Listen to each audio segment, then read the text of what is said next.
Om Sadashivasamarambham Shankaracharya Madhyamam Asmadacharya Paryantam Vande Guru Paramparam. So I have been doing the same topic for the last 2 days. Continuation today, but I am sure there are some new faces today, right? Yeah, there are some. So I'll do a quick sum up. We are looking into the purpose of life, etc. And then from the purpose of life, we came to what moksha is about. We came to our self-judgments about who I am, what I am. And from there, we moved to our identity as consciousness, as a simple being as consciousness. The one who's aware of everything. Then we also examined whether this consciousness is limited by time and space. And we found or established that the consciousness that I am is unconditioned by time and space. Then we looked at the world that we confront, because if I am unconditioned by time and space, I must be limitless. But very often we feel there's a pocket of awareness here, there's a pocket of awareness there. World comes in between. So we also examined the nature of the world, and we came to the conclusion that limitless existence is the basis for all forms of existence. That's what we saw last time, yesterday. The fact that how out of 1 ton gold, okay, 1 ton, 1,000 kilos, 1 ton gold, you make 1,000,000 ornaments. And we'll say golden chain, golden bangle, golden ring, golden earrings. Whereas gold has become an adjective to the ring. But if you look at it, ring is nothing but a form of gold. So gold is a noun, not adjective, because gold is a substance. So I should be really talking about it as ringy gold, bangly gold, chainy gold, etc. Because gold is a noun there. Gold is constant. So like how all ornaments are from this 1 ton gold, the whole universe is nothing but forms of existence. Existence awareness is the basis for the whole thing. Because we saw now, limitless existence is behind the whole world. Limitless consciousness is me. They cannot be two limitless things. Therefore, what you call existence and what you call consciousness is one and the same thing. So that's why in Sanskrit we call it Sachidananda or Satyam Jnanam Anantam Brahman. Sat and Chit. Sat meaning existence, Chit meaning consciousness, Ananda or limitlessness. This is what we saw. Do anyone require any clarifications on this? Please shoot. I am happy to clarify. It's a nutshell of what we have done. Yes, sir.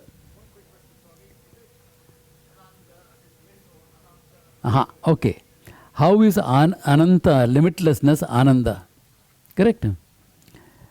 The word Ananda is used to indicate what happens in your mind when you understand that you are Ananta.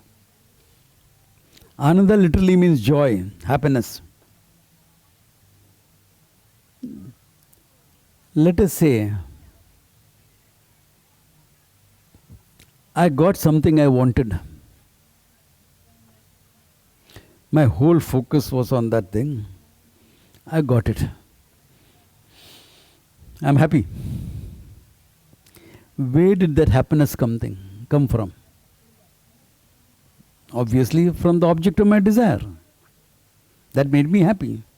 Really? Be careful what you pray for. Your prayers may be answered.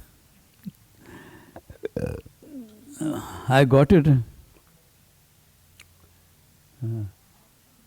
Like this Judge was hearing a divorce case in the.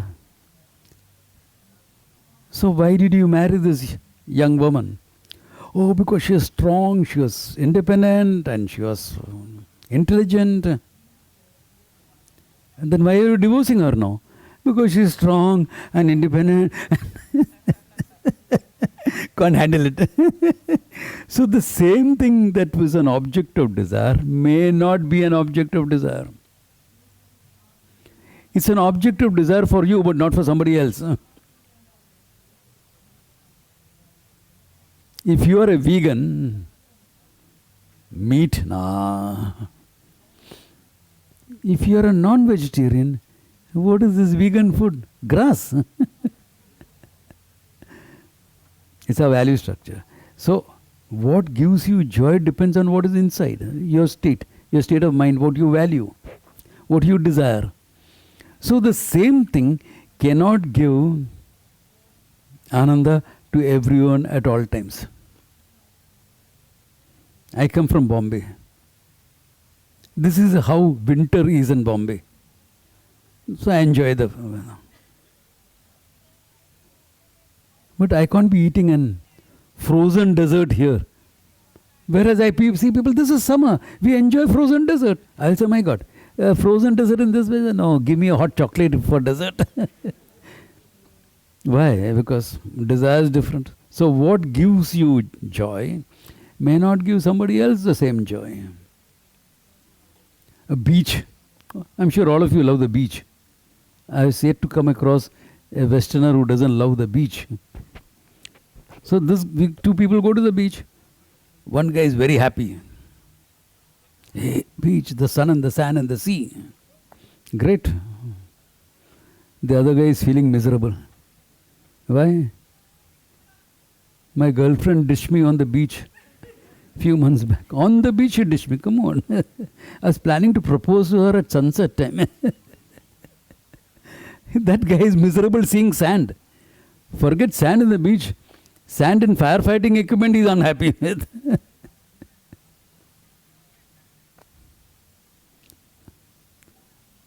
Take another scene. You are just going for a walk. Nice ground. Evening time. And suddenly you see the full moon. Ah, the harvest moon. Beautiful. Wow. Was a desire fulfilled for you to become happy? You didn't have any desire. You were just walking around, going for a stroll. And you see this beautiful moon. Happiness.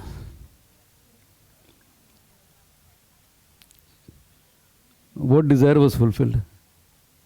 But you became happy. Did the moon make you happy?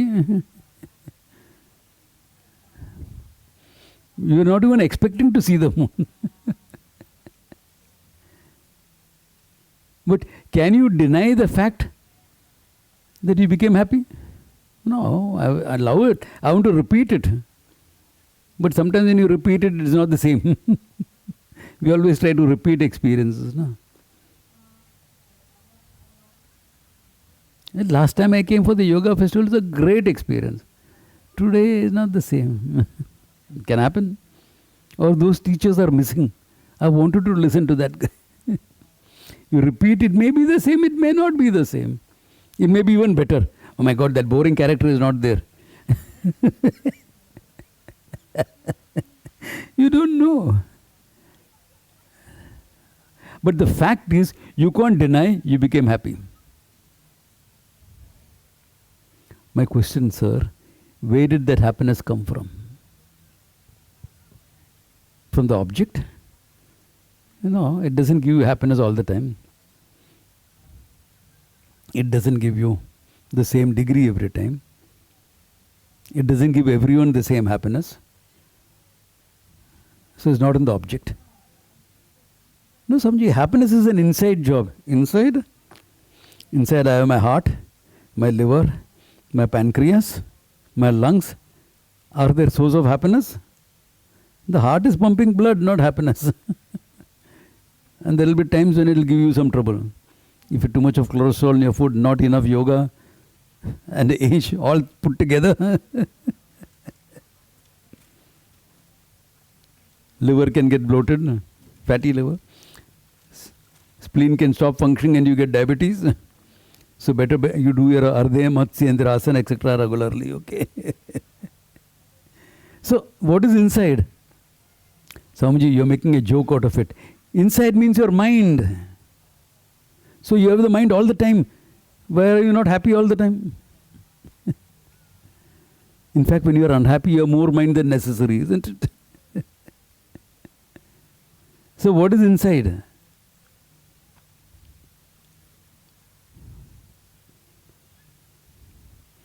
One of my students who became a teacher of Vedanta in time, she's a good teacher, she said something very nicely. First 25 years of my life, I was looking for happiness outside. Chasing relationship, things, career, all that stuff. Then she got into yoga. Next 25 years of life, I was looking for happiness inside. Then when I was 50, I came to Vedanta and I found that I am that Ananda. What do you mean, I am Ananda? In the vision of Vedanta, you are nothing but Ananda. That happiness is you. So now look at, I have a desire. My whole mind is projecting into that desire. When I get that object of desire, my mind clears off. No? It's a clearance. And in that clearance, what happens? My true nature surfaces. My true nature experientially surfaces. Great. How long does it last? Sometime. Sometime. Not forever, because experience has to have an end. I was walking generally with my mind just here and there. Moon. Full moon. Wow. Mind arrested. Ananda that I am manifested. Went into samadhi.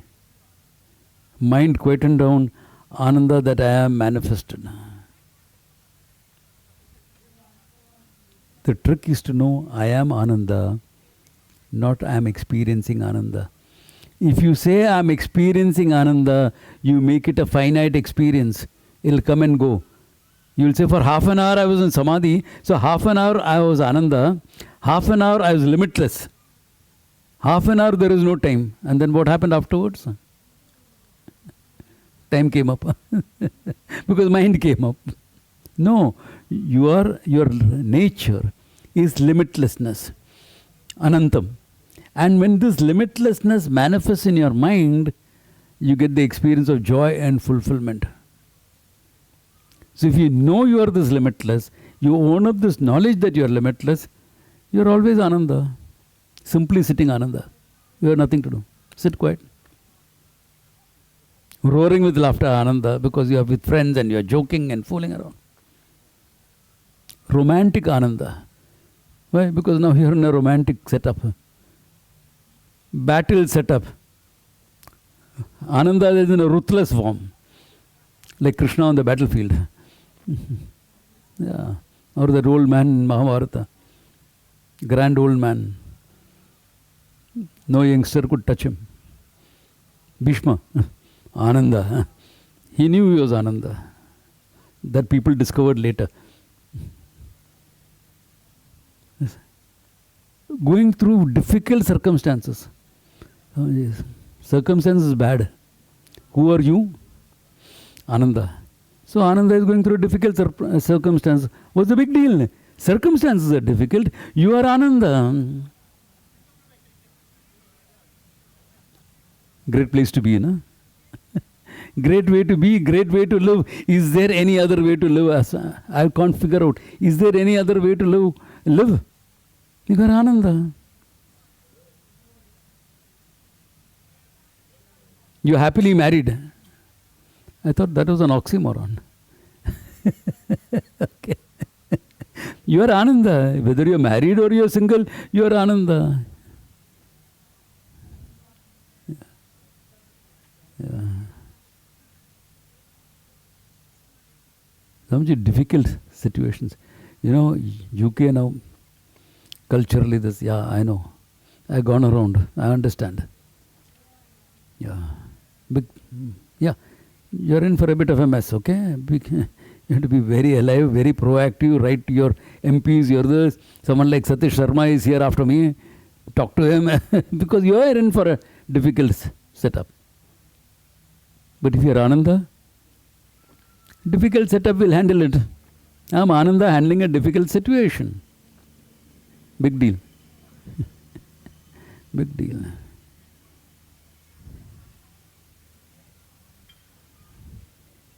You're Ananda suffering from an illness, God forbid. One illness. So, but you're Ananda, no? Body is ill. You're Ananda. What is the problem?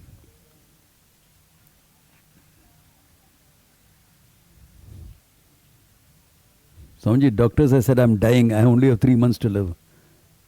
I'm Ananda. Is there death for Ananda? Is there death for timelessness? Is there death for limitlessness? This body. Hey, this body was meant to go. How long do you want to live? You want to live old? You want to become old? Useless? I want to go when I'm in full possession of my things. When I'm functional. Yeah. Yeah, who wants to live old and doddering? But supposing you don't get an early death. You live old doddering. What are you? Still Ananda, na? In an old doddering body, you're still Ananda. You'll be that happy old man who's laughing at everything. And the youngsters will wonder, what is this guy here? How can this guy be so happy with all the miseries he's suffering from? My teacher used to say that at the end of his life, body was a... Swamiji, how are you? Well, my heart is not functioning properly. My hearing is compromised. Yeah. My kidneys are fired. I am fine. I'm fine. Because it's true. I'm Ananda. I'm fine. Yeah. Body has to collapse. Let it collapse. Is meant for that. Yeah. That's why Shakespeare talked about the 7 stages of man, isn't it? Shakespeare, I mean, your writer, not mine. Talked about the 7 stages of man and the 3 stages of woman. 7 stages of man was childhood, youth, middle age, old age, and finally death. And the 3 stages of woman: birth, childhood, young woman, then young woman, young woman, young woman, young woman. Okay? That's it. What to do? Shakespeare is saying it, not me. Sorry, second part is mine. Can't blame him for what I am saying. So the idea is that, hey, if you are Ananda, what is your problem? Swamiji, but that knowledge takes time. Yep, it takes time. I taught it here. I teach it all the time. So until I get this knowledge, how do I live? It takes some time, no? You want me to go into, I can go into multiple places from here. You want me to go a little bit into that? How do you live on before you get this knowledge? Or are there any other nuances that you want me to handle? Those of you who have been exposed to it. What would you like me to handle? Somebody said, will you do some meditation on this? I said, I will do that towards the end of the whole thing. But any other nuances you want me to handle? I don't come prepared with a lecture. I come, I watch. What do the people need? I will share that. Okay. So how do you live then? Since no other question is coming up, how do I live? What is life? But fulfilling your desires and priorities, isn't it? What is your life about? You have to get a few things. Either you have to get a few things or you have to get rid of a few things. And that girl, I want to get her mother. Normal human lot I'm talking about, though some mother-in-laws are great. That's human, Baba. It's okay. She's a mom. She's bound to be protective about her daughter. That's okay. Yeah. And some don't know how to let go, therefore they can be controlling. It's okay. Yeah. Now, so all of life is wanting things, getting rid of it, isn't it? Yeah. This is great. Now, when I bought that car, oh my God, that was such a thing. I loved it so much. Great car. After 10 years, oh my God, now I want to get rid of it. Is there any buyer available? Phones, oh my God, I loved the phone. 5 years now. If someone like me will say 5 years working well, fine, no problem. Someone may want to change every 3 years or reverse. I know some people who change their phone every 6 months. I said, what a headache to transfer all data and the number. Big headache. But they like it because they want a new phone. They want the latest. Started with iPhone 8 or 9 and came to now what? iPhone 16? 15? Whatever. Hey, up to you. Up to you. So, getting rid of, this is life, isn't it? So when I am living like this, there is no fairy godmother, there is no Santa Claus, there is no genie in a bottle. I have to get it on my own, isn't it? I have a genie at my service. Do you want a service? It's what we call mind, what you have inside. You can get everything done. Okay. If you are creative enough, you can get what you want. So now I want this. I act to achieve. Because without action, it's just a dream.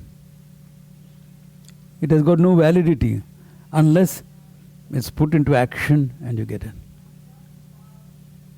So the happiness I want through things, the unhappiness, the sorrow I want to get rid of, all of them involves appropriate action. Life rewards action. I may be the greatest teacher in the world, but I am sitting in some corner and teaching only the people coming to me. Will I be known? No. There may be a teacher who is not that great, but he goes about everywhere teaching. He'll be known. Now it depends on what you want. You want to be known or not known. So, life will reward action. You may have all the business ideas, entrepreneurship. Why? You know how to make billions. What have you done? Nothing. What do you have with you? Nothing. Yeah. Life rewards action. You want something, go out and get it. Don't daydream about it. No, Swamiji, I'm going to manifest. God. Another new age thing. Yeah, all that manifestation, all that is good if it motivates you to get off from your butt and do things. Otherwise, it won't work out. I'll manifest. You have an English poem on that. If beggars, what? Yeah. Desires were, if desires were horses, beggars would ride. Remember? There's an old poem like that in English. I studied it when I was a kid. Yeah. Because, hey, you just sit and daydream, you're not going to get anything. Even conscious thing. That guy made his money. He manifested his money. Why? By selling this program to everyone. There's a magazine, I think the Digest or something it was, Reader's Digest. Is there in UK, Reader's Digest? So some 40 years back I read an article on it. 20 ways to make money. It was serialized.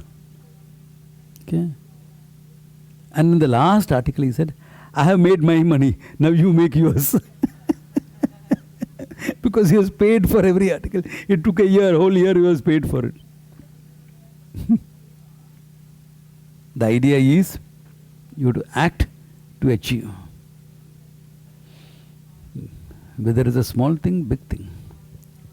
But tell me, when you are acting, there will be some result. Correct? If you do something, there will be some result. I have a choice. I have a freedom of choice. I can keep it back.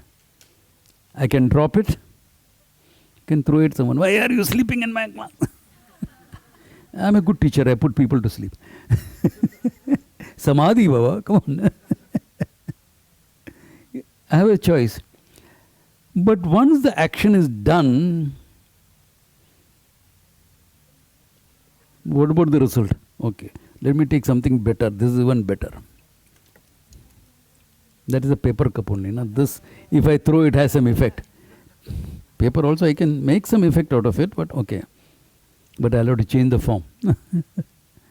Yes. If I drop, do I have the freedom to drop or not to drop? Once it drops, I can try to predict what will happen. Something will happen. If the ground is harder, this will break. If this is harder, that will break. Or both may survive. Correct? And if this breaks, water will flow out or not flow out? Tell me, once I have done the action, do I have a control over it? I can try to grab. If I am fast enough, yes. But may not be. Once it hits, finished. Action done. Once the arrow is released, it's released. Until it is released, you are the master.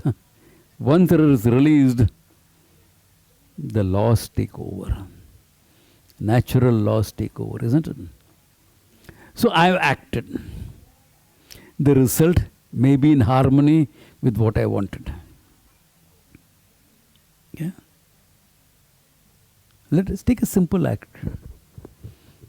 I wanted to go from here to Henley. There is a bus, no? Bus service. On this road there is a bus service. I went. I'm waiting for the bus. Within a couple of minutes the bus came at the bus stop there. Got on, I went to Henley. My action, it was exactly in keeping with my expectations. I went there. I'm waiting. No bus inside. It starts raining. It's contrary to my expectations. Or it was better than my expectation. I was just going up to the bus stop when a friend comes in a car and says, "Hey, I'm going to Henley, I'll give you a lift." Wow, better than my expectation. Isn't this how actions happen? In keeping, less or more. This is life. Sometimes opposite. Like I'm standing there, it's raining. I don't reach Henley today. I gave up and came back.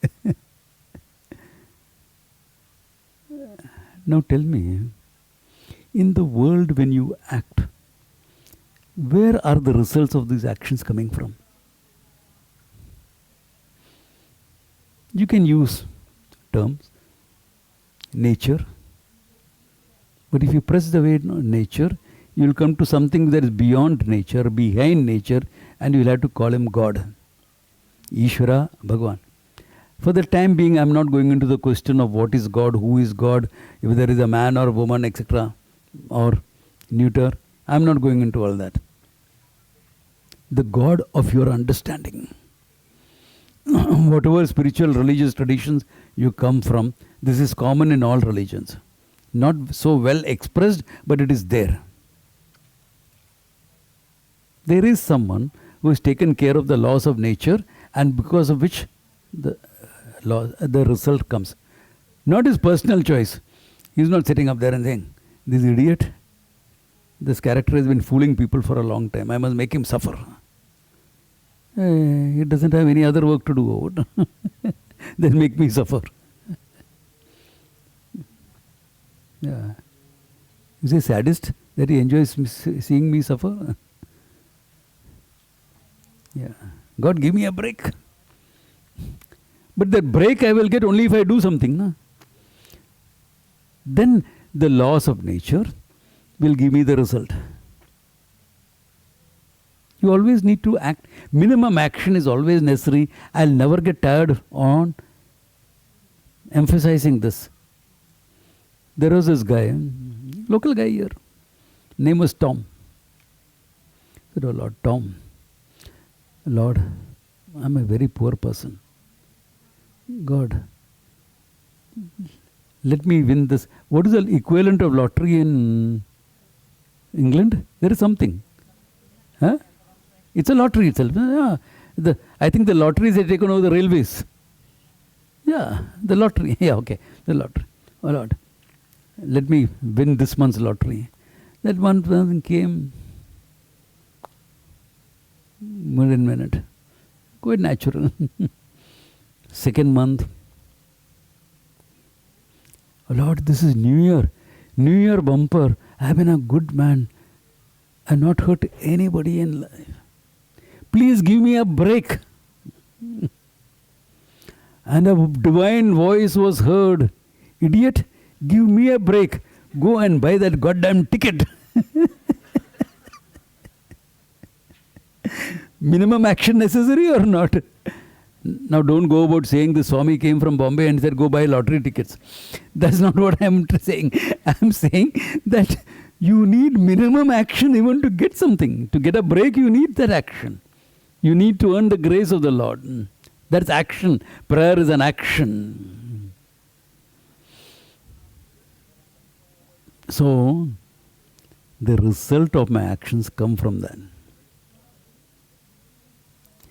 If the Lord were to come and give you something, how will you take it?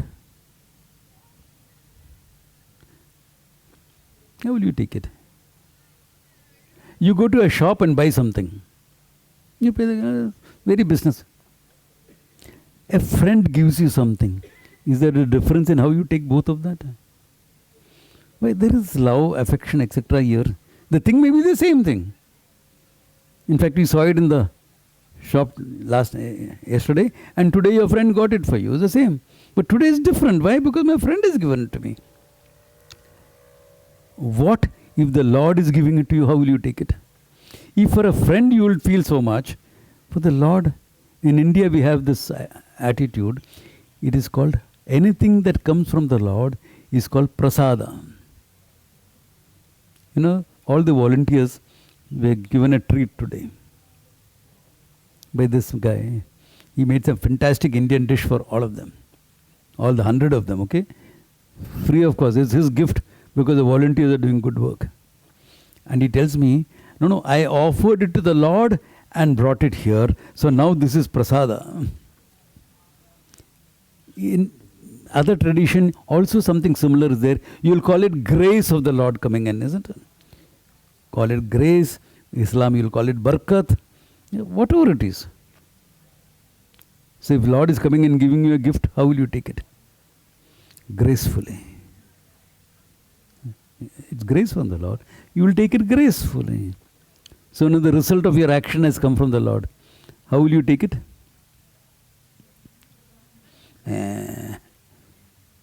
Lord, you didn't give me a break. Lord, this is the result for my action. I'm not very happy with it, but I'll accept it. Success, accept. Failure, accept. Accept. So what is the big deal about it? Big deal. When things are going fine, there is no big deal. When things are going wrong, there is a big deal. And life, a lot of things goes wrong. What is the big deal? Other person saying, no, why should this happen? This should not have happened. There is something wrong in it. I can't accept this. Denial, grief, anger. Finally, to do now, my baby, you resign yourself to it. Whereas if there is graceful acceptance, glad acceptance, right from day one you have accepted it, na? Then you can look at it. Okay, is it fine? Perfect. Be happy with it. Nah, what went wrong? You can be proactive. You can study it. Understand? Proactive. So you acting. You don't have regrets. You don't have guilt. You don't just accept and do things. This is said in a simple way in all religions. Do your best and leave to God, no? Leave the rest to God. Is it not? Have you not grown up hearing this statement? What does it mean? This is it. I gave it my best shot. Why? Because it didn't work out. Worth a second try? Yeah. Third try? Yeah. Be like Robert Bruce. Try 7 times. Yeah, Robert Bruce tried 7 times before he won that battle. English history, not me, okay. You all your history. I'm just giving you examples from your history. 7 times, why 10? Why not 10 times? Try it. Swamiji, is not worth the time and effort. It's not worth that much. Get it. All right, forget it. You have grown out of that desire or not. If you live like this, either you will get what you want and grow out of it, not get you want and grow out of it. You become bigger than what you want. Why? Right in the beginning, I am willing to accept result. Result may be failure. I am willing to accept it. That means what? You are not victimized by your desire. You have become bigger than the desire, isn't it? You are not victimized by it. You want it, of course you want it. Who wants to work for failure? Who wants to work for failure? I want to work for success. But I have become bigger than the desire before I even started doing things. Big deal, na? A great way to live, isn't it? Yeah. Be proactive. Identify your priorities in life. What is really important to you? That's important. You're functioning by your desire. But what is your priority? The need behind your desire. Identify them and work on them. Well, like, why do you want to marry a particular person? Hey, I'm looking for emotional fulfillment, physical and emotional intimacy. That's what I'm looking for. That's what is the priority. That's why it doesn't work for something. What are you going to do? Become a monk? Or see whether there's a second chance? I mean, you can become a monk if you want to. You say, enough. Been there, done that. Even if it works out, you can say, be there, done that, like how I did. Okay, enough. Be a monk, okay. Now, you look at it, if this is the way you are living, are you stressed out? Willing to accept and do what it takes? Where is stress? Where is worry? Where is anxiety? It's there, but it's very minimal. Because you're a human being, there is some little bit worry, anxiety, but it's nothing much, no big deal. You can take everything in your stride. What the world throws at you, you can take it in your stride. Because isn't that what living is? What is a living organism, by the way? My young friend here will tell me that my living organism is what? Something that will respond to a stimuli, isn't it? What's a living organism? Something that will respond to a stimuli. The world has a stimuli. I can respond. I need not respond. I can choose my responses. The stimuli can come from inside. I saw something, I desired it. That is where the response comes from. I saw something, nice. Is there a need to respond to that? I think, nice, I'm living it. No need to respond. Hey, I want it. Respond now. Choose what to do. So, all of life is this stimuli from the world, me responding. And you live with this attitude of graceful acceptance. You're highly proactive. You're not wasting your time in regrets, worry, anxiety, guilt. Let it be. Let it go, let it go, let it go. Yeah. What? Is there any other way to live? Live. And then you seek this knowledge, and in time the knowledge comes into you that you are Ananda. Then you're one step more now. You're the joyful being, fulfilled being. 2 paradigms. Normally we live with a paradigm of insufficiency. I'm insufficient, I need things to make me sufficient. Once you have this knowledge, you live with a paradigm of sufficiency. I am full and complete, and out of my joy and fullness, I act in the world. You know, it's a little bit like being in love. First, what is it? I need you, therefore I love you. Most people remain at this level in love. I need you, therefore I love you. Once you become a little bit more mature emotionally, I love you, therefore I need you. It's better, isn't it? I love you, therefore I need you. Then what would be the ideal condition which very few people reach? I love you, I don't need you. And I love you, and I choose to be with you. Hey, that is great, isn't it? That's great. But it can make the other person feel a little insecure sometimes, because you're used to thinking that in love there is a need. This is unconditional love. A spiritual person can do that. I don't need. I'm fine by myself. And somebody has sent me a message like that. I have to answer, but the signal is not good enough for my answer to go through. I'll do that in the night. I'm full. I'm contented. I'm happy with myself. I'm happy to be with my partner, but he's feeling insecure. Yeah, because you're saying I don't need you too many times. Don't say that. Be that. Yeah, don't say I don't need you, but show your love. You love the guy. No, then show that love. That's not meant to be verbalized that I don't need you. Yeah, I mean, that's a fool. That's foolish. That's foolish. Yeah. Because if you say that too many times, then your partner will say something else. From I love you will become I love you. You go your way, I go mine. Yeah, that's not the question. The question is what you are and the fullness with which you live. This is what Vedanta promises you.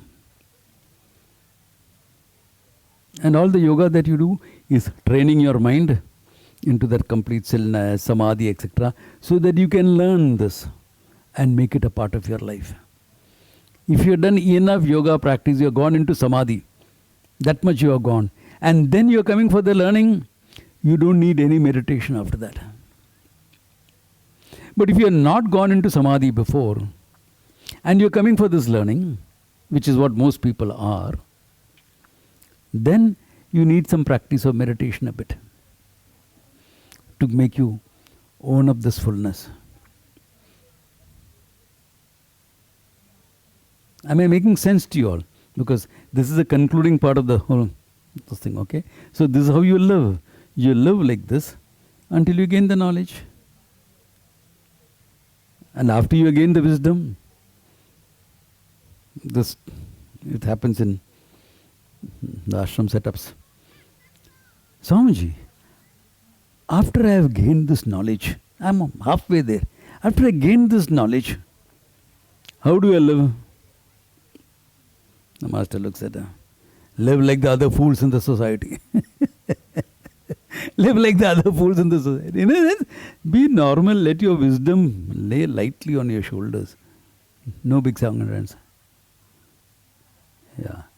You don't want to do anything, any other role in life? Only this knowledge? Yeah. Be a monk. Now what are you doing all day? Learning, teaching. Many of you seen me sitting down there. What am I doing? Clarifying people's doubts who come and ask me things or ask me about certain person. All day I'm sitting down. Swamiji, you're doing a lot of work. Work? I'm not doing any work. I'm just being. I'm just being myself. What work am I doing? Do I look tired? I'm not working. I'm having fun. Okay. Being a monk is like that. So you're nothing else. No, I would like to be a married person. Have a partner in life. Go ahead. That's the lifestyle you want to choose. Go ahead. Hey, who said out of fullness you can't get married? Out of fullness you can't love? Does it mean that if you are Ananda, you can't love somebody? In fact, you can love everyone. Romantic love, of course, is exclusive in today's world. But love, unconditional, you can have for everyone. And the same unconditional love can be romantic love. Want to be a parent? Yeah, nurture. Yeah, good, be a parent. Want to set up a business? Please do that. Want to be employed? Fine, do that. Live whatever way you want to live. No issues. Yeah. One of my juniors, okay, he was running a software company. Then he came and studied Vedanta in the ashram setup and all that. He's on the way to being a wise person. He's saying, Swamiji, I'm going to keep this business going. Why? I have withdrawn myself from the business. I have a competent team to take care of it. I am giving them shares, everything. I am keeping some share of myself. I said, why are you doing that? Because the profits from that business will sustain my ashram work. It's a great way. Your business has become your begging bowl. Your ashram business has become your begging bowl. It's giving you what you need to do your work. Do that. Yesterday I mentioned this. There is an English writer called Somerset Maugham. Have you all heard about him? I think the older generation must have heard. Youngsters, I don't know whether they have heard Somerset Maugham. An old English writer. Last century. Okay, 20th century writer. Early 20th century actually. He wrote about this man who was a student of Ramana Maharshi, a great sage in modern India. Not India, last century again. Some of you may have heard of Ramana Maharshi. He's a great sage, great teacher. And this man was called Larry. He was a student. He went and stayed. He was a World War I veteran pilot. World War I pilot. A veteran and ace. Then all that experiences made him question life. You can't go through a war and not question life. Either you can get traumatized or you can mature out. One of the two things happen. Your choice. So he questioned life. He landed up in India. Those days if you question life, you better land up in India. Okay. Now Indians come here, so no issues. Monks come here. So he landed up in India, went to Ramana's place and he studied there. And then later on he decided, after Ramana's, I will go back to UK. But I can't live like a monk in UK those days. Why? If I'm going to go with my begging bowl, is anyone going to give you anything? Come on, yaar, you're a hobo. You're a panhandler. Get lost. India is different. You will see this and say, okay. Here it is different. So what will I do? I'll have to replace my begging bowl with something else. Something that I don't have to spend too much of time, energy thinking. I want to be thinking about this, but doing something. So he became a cab driver. He had some savings, he put into a cab and became a cab driver in London. I'm not joking. Read this book. It is there.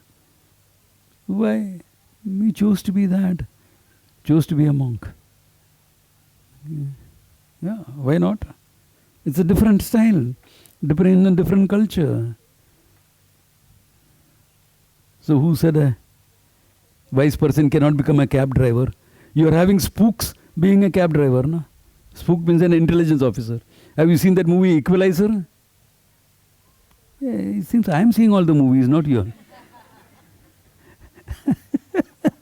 It's a movie called Equalizer, American movie. That's why maybe you are not seeing so much of it here. Yeah, this retired intelligence officer is a cab driver. He chose to be incognito, live incognito. You can live whatever you want. Live in that freedom and the joy and that fulfillment. This is only, a great philosopher said, this is only what I do. I am much more than all that. You know who that philosopher was? No? That means people from my first day are not here. It was Batman talking to his wife, to his girlfriend, okay.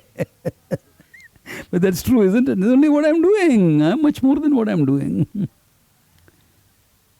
So, this is how you live until you gain that knowledge. The attitudes with which you live, not what you do. You want to be a yoga teacher after the wisdom? No. I'm a yoga teacher until I found that knowledge. After that, I want to be a yoga teacher, continue being a yoga teacher. Who says no? Who says a wise person can't be a yoga teacher? Anyway, wisdom is associated with yoga, no? If you go deep into it. I mean, in the beginning, it's only associated with tying your body up in knots. Okay. But it's actually eventually associated with wisdom. Any questions on this? Shoot. If there are questions, I'll clarify and we'll go in for a meditation session also after that. Vedantic meditation now. Yeah? Any questions? Oh yeah, can someone just give the mic, right? Sorry, you'll have to run around a bit. I'm sorry about that.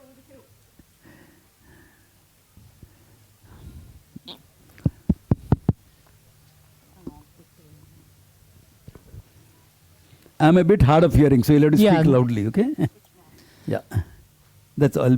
She'll put it on. Oh, thanks. Yep. The question's somewhat changed a few times, but I guess the base one was kind of answered. But how do you surrender to How do you prevent karma? No, not on karma, but how do you surrender kind of in general? Because there's a lot of talk of surrendering, but how do you actually do that? Good question. I didn't elaborate that, so he picked it up rightly. Surrender in the beginning. Okay. Do you have trust in what I say?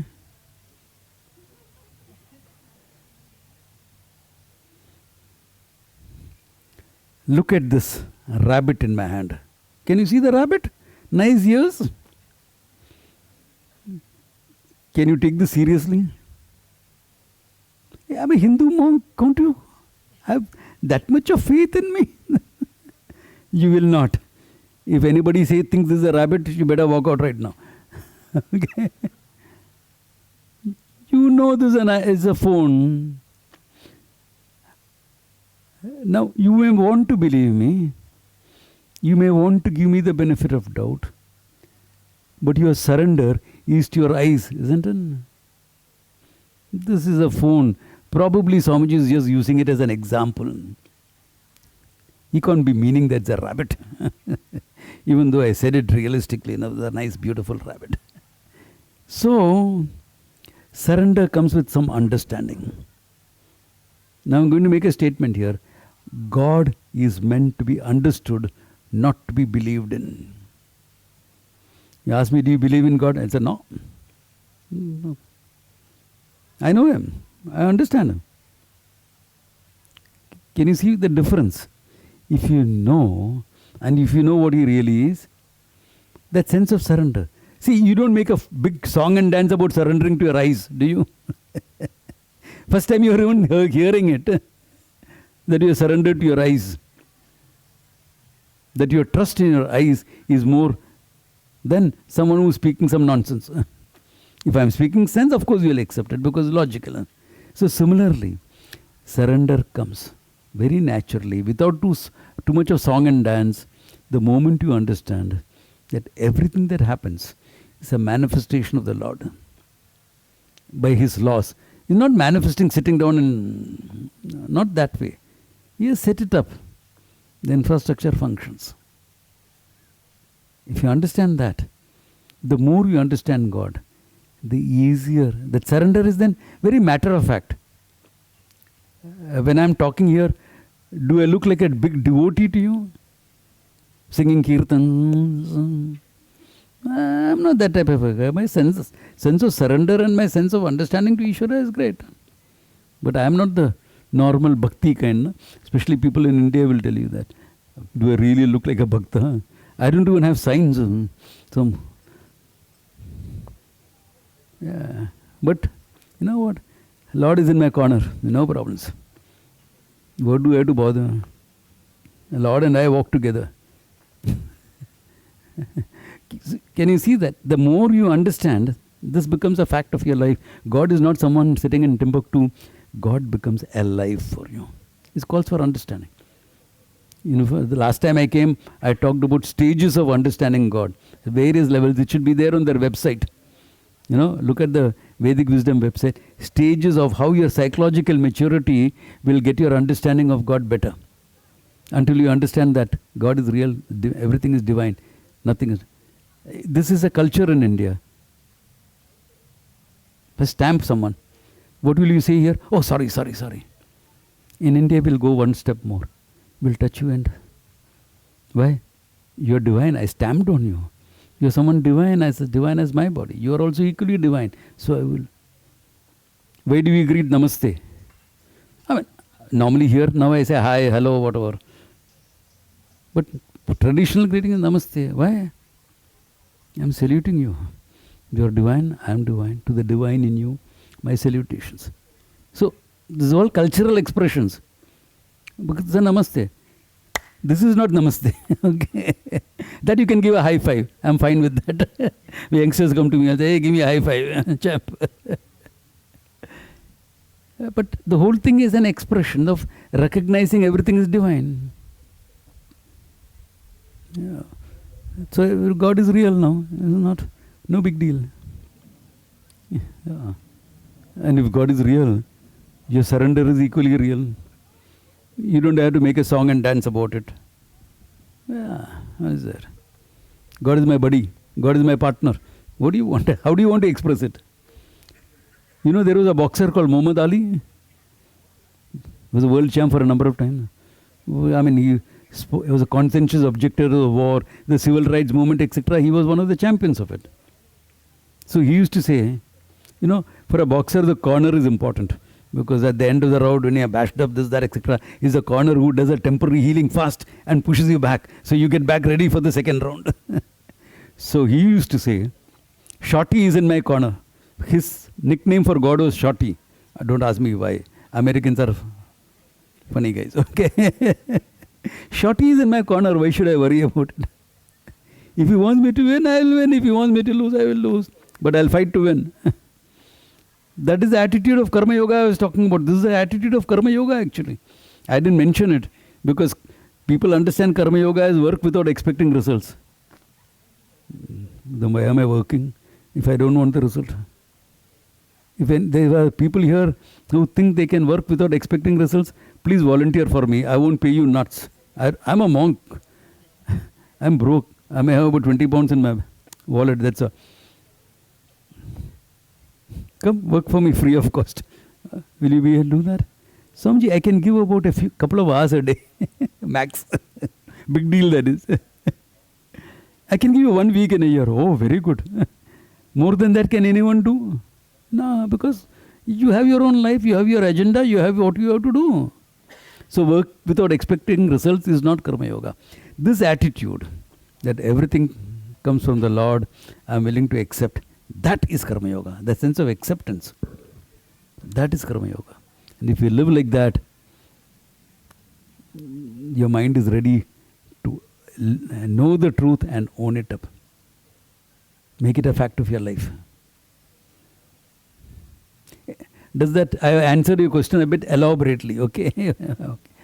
Anything else? Anyone else has a question? Don't worry, I have an eye on the time, so I'll keep in time.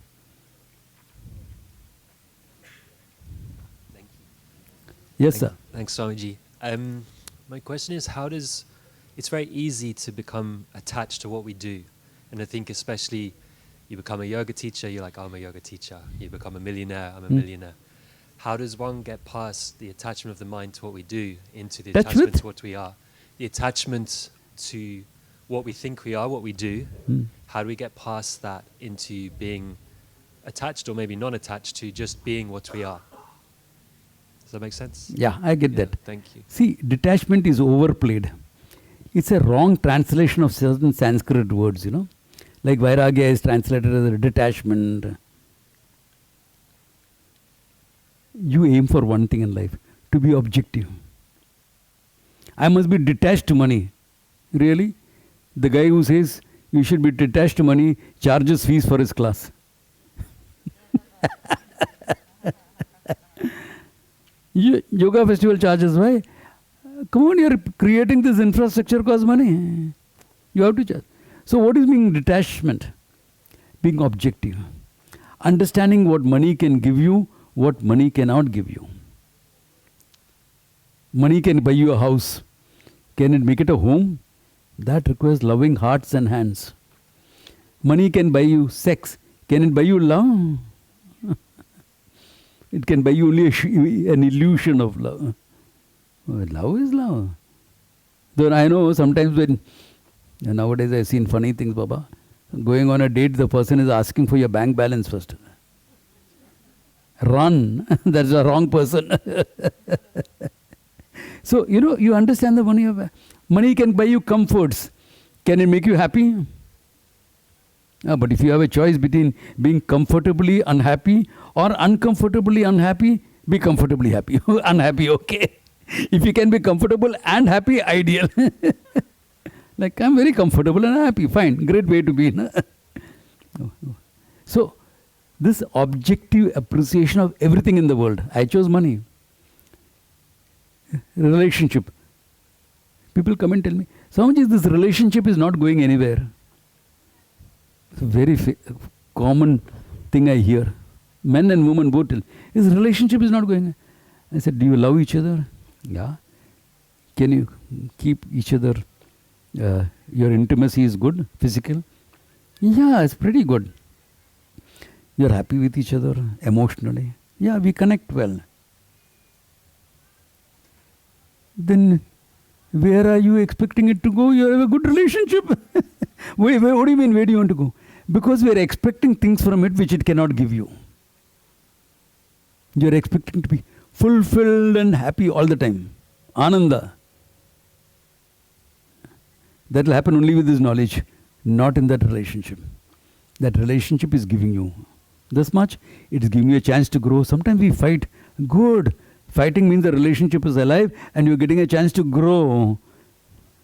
Because her rough corners and your rough corners are clashing together. It's good. It's giving you a chance to grow. If a relationship there is no fight, you're just by habit being together. Unless you develop that level of harmony, then great. So this objectivity, take it as objectivity, not as detachment. Then look at it. If you are objective like that, will you cling to that money so much? No, I mean, it's just money is getting things done, yeah. Come on. That's all it is meant for. You know, that little distance between you and the money automatically has come in. Huh? Why? Because of the objectivity. If I think money will make me happy, I cling on to it. And if you think a person is going to make you happy, you will smother the person in the name of love. The other person will want to run. I'm getting suffocated. I need some space. Correct? She's right. Objectivity. This is what I can get out of it. And I'm happy with that. I'll accept that. If I want more, come to Vedanta. Be happily married and come to Vedanta. Make that money, come to Vedanta. And I won't say give it to me, no. That's your choice. What you want to give or not give is your choice. I don't charge for my classes. Even in Bombay, when I take classes where people come every week, no charges. You give what you want. The old tradition in India, you don't charge. Knowledge is given. If you want to show your appreciation or your, that's fine. That's a different thing. So, make your money, come to Vedanta. Have your relationship, come to Vedanta. Have your career, job. Another thing, Swamiji, there is no job satisfaction. No job satisfaction. You have a job. Fairly okay, in other sense, reasonable hours, yeah. Pay, decent. Your fellow workers, oh, nice people, good teamwork. Boss, oh, he's a nice guy, his mentors and everything. Juniors, oh, that's also fine. Sometimes I have to teach them everything, but they're fine. Okay. Chance to learn new things, yes. You have a fantastic job here. What are you saying? You're not getting satisfaction out of it. I mean, nobody gets all this in a job. Huh? There will be 2-3 things going off. Even 4 out of the 6, if you get, it's a good job. There's no job satisfaction. You're expecting moksha from that job. You're expecting Ananda from that job. Ananda is me. I have to learn that and understand that. So, if you keep this objectivity, appreciating things for what it is, what it can give you, what it cannot give you, that's enough. You don't have to detach, and those are 2 strong words, not necessary. Yeah. Then they'll say attachment with detachment, all that, because they can't explain detachment, they go into all that nonsense. It's so simple, be objective. Yeah. Have a sense of perspective about the whole thing. Don't say my perspective, your perspective. No, make it an objective perspective. Then you're fine. Great. Life is great. You grow. How far will you grow? Until you come to this knowledge and you are free. You are Ananda. Then you can do whatever you want. Live in joy and fulfillment. Or as Spock said, live long and prosper.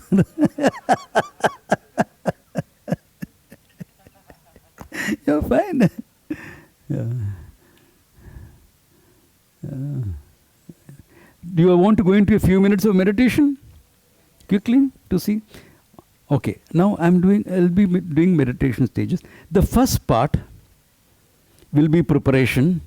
The last part will be what we call japa dhyanam, where we are converting the chant, the japa. Now I will chant the mantra, you just hear and see what is happening in your mind. Being converted to a meditation. It can go all the way to samadhi. It can go all the way. Just this one practice can go from preparing your mind all the way to samadhi, you can take it. Okay? So, we sit. So, you sit in a comfortable posture. Whatever is comfortable to you. In yoga, what do we call it? Sukhasanam. What is Sukhasanam? One of the greatest philosophers in India defined Sukhasanam as where you can comfortably, Sukhena, comfortably, think of Brahman not troubling your body. So what is the position that your body is not troubled? Okay.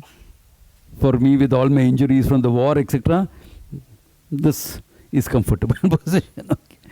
Swamiji, can you go into samadhi sitting like this? You can go into samadhi standing also. You can go into samadhi in a nice atmosphere like this. You can go to samadhi in the Himalayas. I have gone into it in the trains. You can if your mind is mastered anywhere is samadhi. Samadhi is here, not out there. So comfortable position. Few guidelines. Spine is erect, relaxed. Now we'll consciously relax this body. You all are used to this in Shavasana. We'll consciously relax this. How do we do that? First, eyes and mouth gently closed. Facial muscles relaxed. No frown. You're not grinning like a gorilla. It's okay. Your face is relaxed. Facial muscles are relaxed. And neck in alignment with the spine, relaxed. Even if you want some support for your spine here and there, perfectly fine. Relaxed. Shoulders. Look at your shoulders. They are relaxed. Arms, forearms, palms and fingers, all relaxed. Chest muscles are relaxed.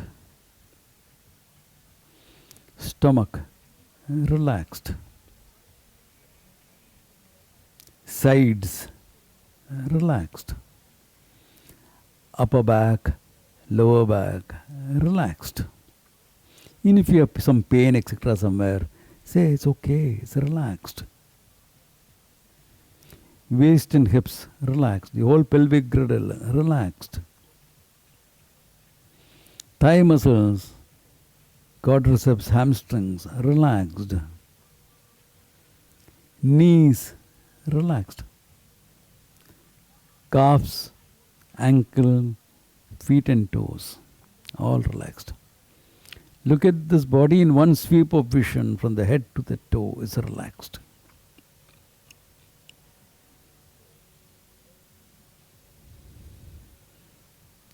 To quieten your mind further, you can pay attention to your breathing. Breathing happens, you're just paying attention to it. This can be taken all the way to anchoring your breath. You can feel the breath at the tip of your nostrils. Just witness that breath. At the tip of your nostrils.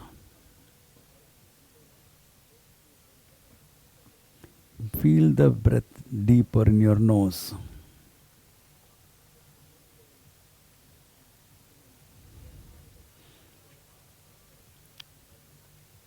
Feel the breath at the back of the nose. You witness it.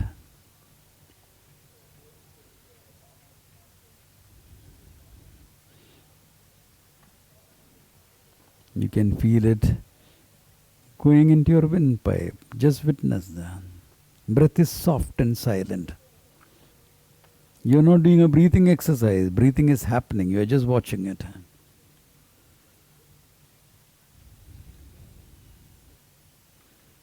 You can gently feel the breath filling up your lungs.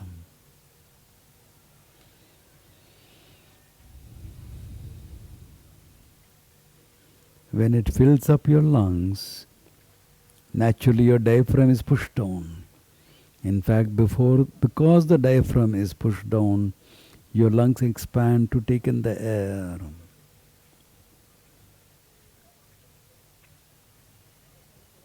When your diaphragm is pushed down, you can feel the pressure in your solar plexus, in your belly button.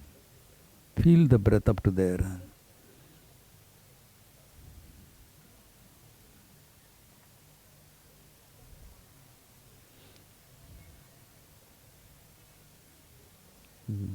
In fact, you'll be able to feel it 2 inches lower also, into what we call the Swadhisthana in Sanskrit, Tantin in Qigong. Just feel the breath, witness the breath, breathing happens.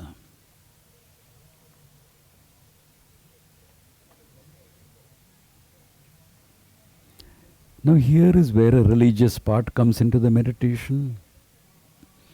You can expand this or shorten it as you are comfortable. Invoke the Lord in whatever form you can relate to the Lord. Culturally, religiously appropriate. And offer a mental worship. Surrender to the Lord. Offer. Whatever you want to offer to the Lord, offer to the Lord. Your worries, your problems, good things. In India, we'll offer him a sweet meat. You can offer him a chocolate as well. Whatever you like, you can offer to the Lord. Surrender to the Lord, and you're sitting down for what we call japa dhyanam. A japa is a chant. But you're very often used to doing a chant at certain fixed number, etc. In here, there is no number. When the chant is there, you listen to the chant. When the chant is not there, you listen to the silence. Before and after the chant, there will be silence. Listen to that. I'm just picking up chant, which means unto the Lord my prostrations. The term Isha is used in Sanskrit for Ishvara. It is used in Christianity, it is used in Islam, it is used in Sikhism, in various, with minor modifications. So it's a very global term. I do the chant, you just listen. Om Ishaya Namaha. Unto the Lord my namaskara, my prostrations. Om Ishaya Namaha. Om Ishaya Namaha. Om Ishaya Namaha. Om Ishaya Namaha. Om Ishaya Namaha.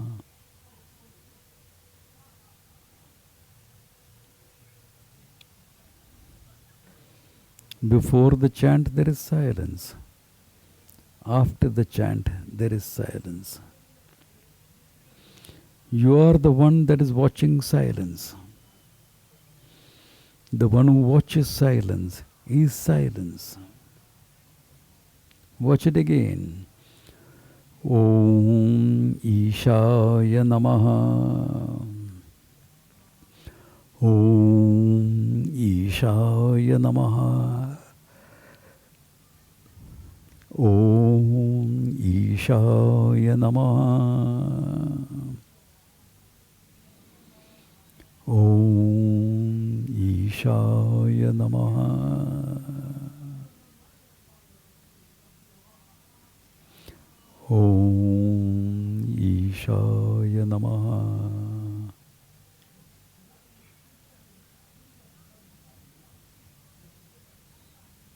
It looks, the chant is born from the silence, dies down into the silence. From you, the silence, the chant is born. Into you, the silence, the chant dies down. Om Ishaya Namaha. Om Ishaya Namaha.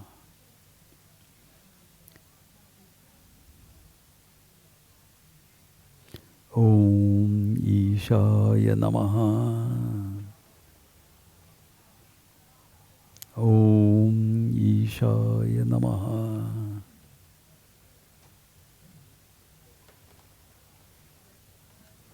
From you the silence, the chant is born. Into you the silence, the chant dies down. The chant does not disturb the silence that you are.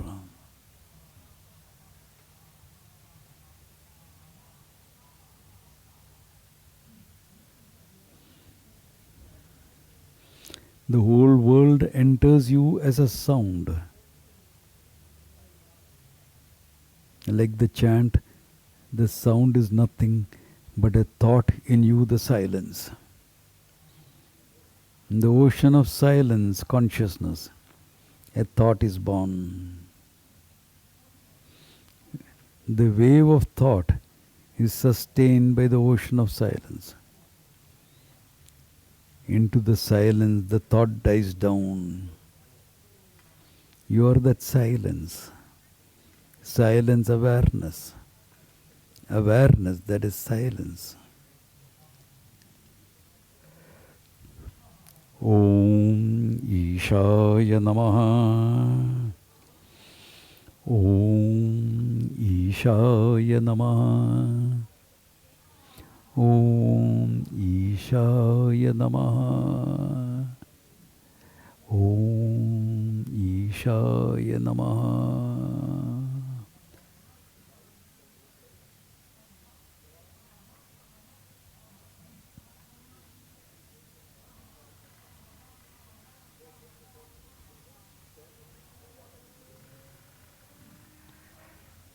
You are hearing small sounds. They don't disturb the silence that you are. They only highlight the silence that you are.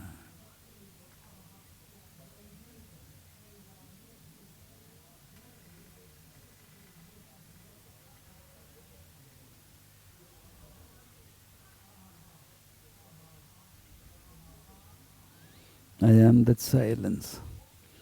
Silence awareness.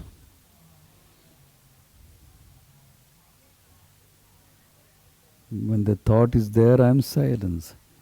When the thought is not there, I am silence. I am always the silence awareness. Om Ishaya Namaha. Om Ishaya Namaha. Om Ishaya Namaha. Om Ishaya Namaha.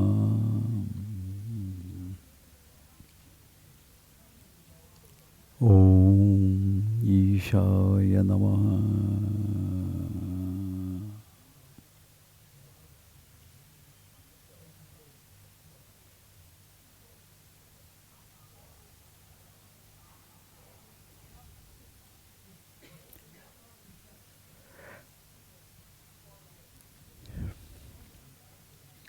Om Purnamadav Purnamidam Purnat Purnamagacchati Purnasya Purnamadaya Purnameva Vashishyati. Om Shanti Shanti Shanti. You can open your eyes and come back to normal thinking. cup your eyes if you want to.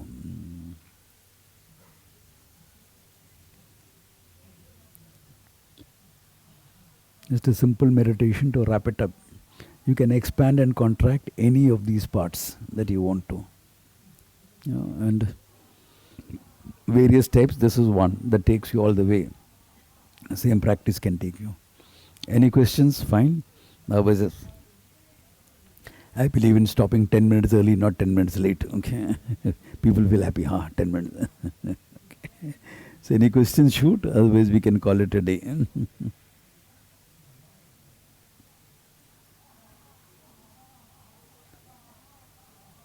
Okay, it looks like there are no questions. So great, let's call it a day. I enjoyed being with all of you. All the best, all the way unto the truth. Thank you.